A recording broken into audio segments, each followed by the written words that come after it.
What would you do if the movies were real? From a zombie apocalypse to a viral outbreak, we're taking a deep dive into cinematic disasters and breaking down the real world survival lessons. This is not a movie review, this is survival cinema, a prepper's guide to worst case scenarios. I'm your host, the Urban Sentinel, and in each episode we analyze a new film or show and ask, what could I do to survive? We'll tackle everything from gathering supplies and securing a location to navigating the human threats. The goal is to provide a fun but practical look at how to be ready and prepared for anything. Let's get into it.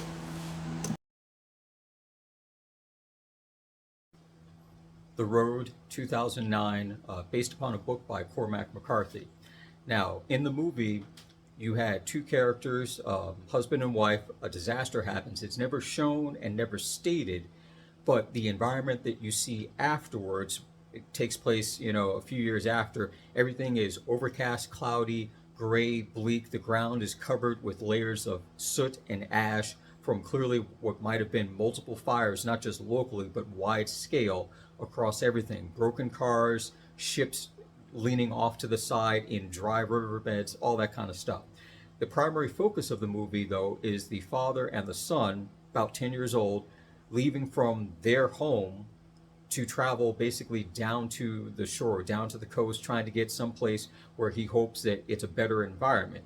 Now, with that being said, first and foremost, for anyone that does any type of emergency preparedness, any type of prepping, we always look at our home, our apartment, wherever we're staying as being our primary place, because more than likely that's either where you're going to be if a disaster happens, or that's the first place you usually try to get back to if you're out and about someplace and things are going, south and sideways. So with that understanding, I'm looking at it from the perspective of I'm giving him the benefit of the doubt that he's not only simply checked every neighbor's house around and every house on the block and gone through the neighborhood, he's gone to all of the local hotspots that were up and active prior to the disaster, and then gone to every other place he could think of. He's gone to every elementary school and checked in the cafeteria and the nurse's office for supplies and for food. He's gone to every gas station and pried open every single vending machine that's back there. He's gone to every retail store and looked through the employee break rooms to see what was left in the fridge, what's on the shelf, anything tucked away anywhere. He's gone through all of that process to gather what supplies that they have and simply run out, and decided that the environment that they're in is not safe, either physically as a threat or environmentally for the overall health, or simply it's time to leave this area and go. So it is what it is. Now, one of the things that he did do was they used a shopping cart and they loaded up the supplies that they had, and basically they're walking. No vehicles are working, no one's driving around anywhere. It's not a Mad Max scenario type of thing. And you really don't see a lot of people, which is one thing that I did like. You have some disaster films where, the disaster happens and there's still hundreds of thousands of people just sort of like hanging out, like they have nothing better to do. But they're moving along, and he had taken a bicycle side mirror and mounted it on the handlebars. So this way, as they're going forward, he can see the road ahead, he can keep an eye on his son, he can look for places to either seek supplies or seek shelter, but he can also take a quick glance in that mirror to see if there's anyone kind of sneaking up behind them, maybe someone pacing them, trailing behind them, waiting for that opportunity to go after them. That was something that I thought was interesting, and utilizing the shopping cart or any type of cart is definitely a benefit. The disadvantage to that, though, is one, you're more than likely going to have all your supplies in that item, in that cart, in that carry-all, whatever it is.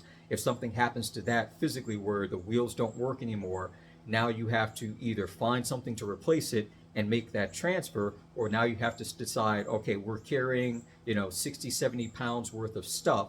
How much of the stuff do we need and how much can we carry?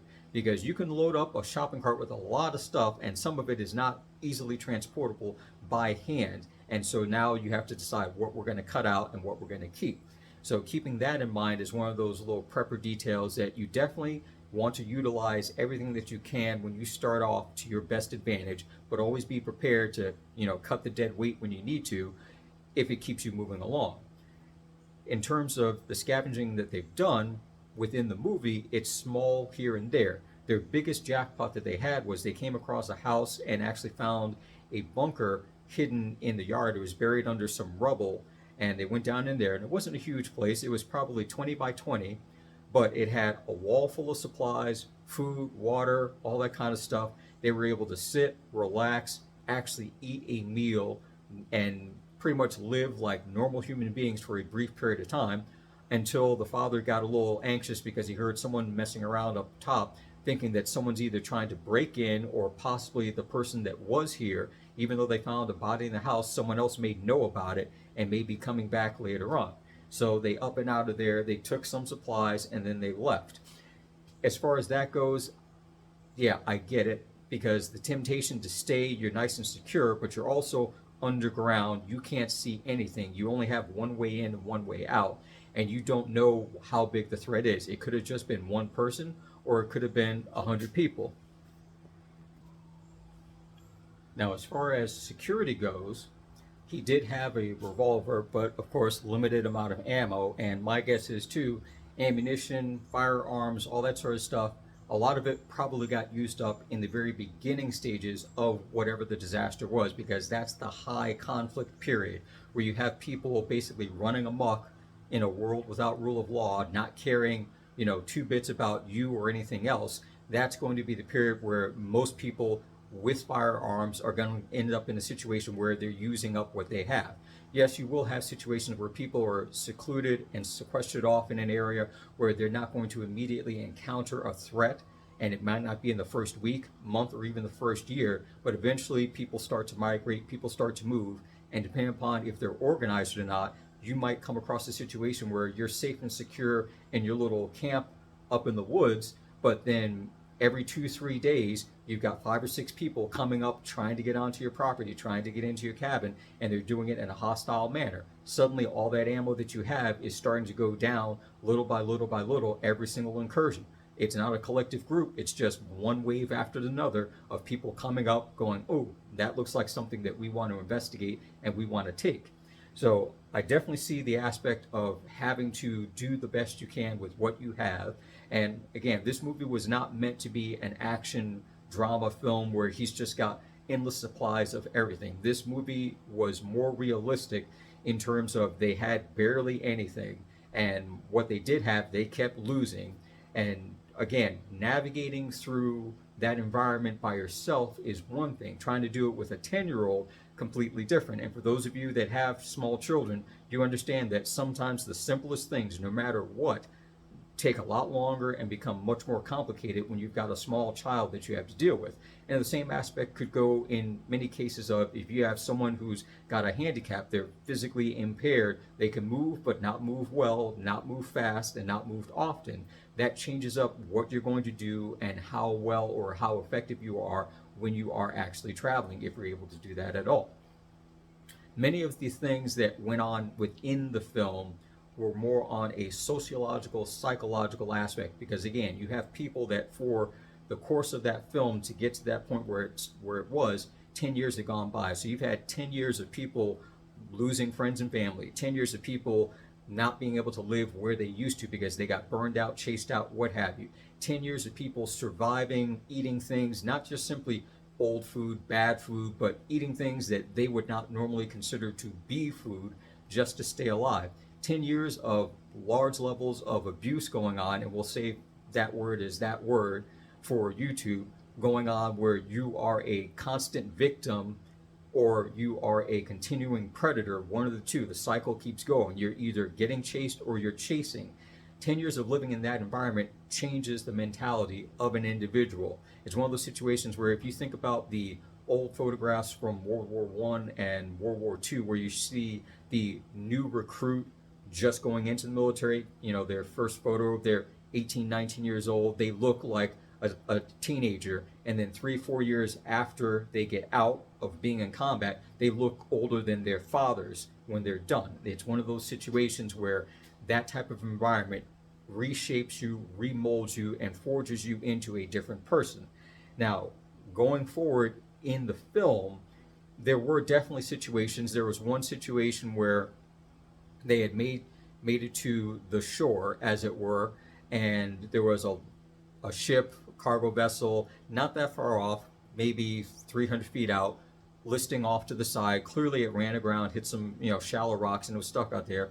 For whatever reason, the father decides he's got to go take a look because there might be supplies. So strips off, hops in, and Aquaman's it all the way out there to see what's going on. Meanwhile, the son is back at their little makeshift shelter of, pretty much an A-frame style tent of blankets and a couple of sticks, and he's still asleep. Father gets back, gets up, finds his son there, finds their shelter gone, finds all their supplies gone, everything has been taken. He's a little irritated that, the kid clearly slept through being robbed, but he's also somewhat grateful because his son is still alive. He finds the guy, tracks him down, threatens to kill him, but instead decides, because the guy was pleading for his life, said he didn't touch his son, he didn't harm his son, he just took what he needed to survive. He had the guy drop all their stuff. That's the first thing, give us all our stuff back. He had him strip down and say, take off and walk. Now, based upon the environment, it was probably a brisk 50 degrees out, but my guess is no matter what, it's going to get colder at night, and he took everything the guy had. Not just simply got their stuff back, but took the stuff that was that guy's stuff, his clothes, his boots, everything, and sent him off running naked and, let nature take its course. That on the aspect of he did that to protect his son, it is what it is. I think personally, if you were going to kill the guy, kill the guy. If you're going to beat him up, beat him up. If you're going to just get your shit back and let him go, get your shit back and let him go, and give him that warning. We see you, we smell you, we hear you, we think you're around. That's going to be the end of that. That could have been handled that way. Later on, as the movie progresses, he's not doing so well. He's getting a little bit sicker. He's basically dying. At a certain point, a family, a father, a wife, 2 kids, boy and a girl, and a dog, catch up to them. They had been actually trailing and following them for miles upon miles, watching them, trying to figure out if they're approachable or not. They realized that the father was getting sicker, and that's why they came up. Basically, they told the boys, hey, you can travel with us, and your father, he's not going to make it. One of the things I did notice is the father there, he was missing thumbs. Now, in some cultures and even in known history, you catch a thief, sometimes you cut a thumb off, catch him again, you cut the hand off.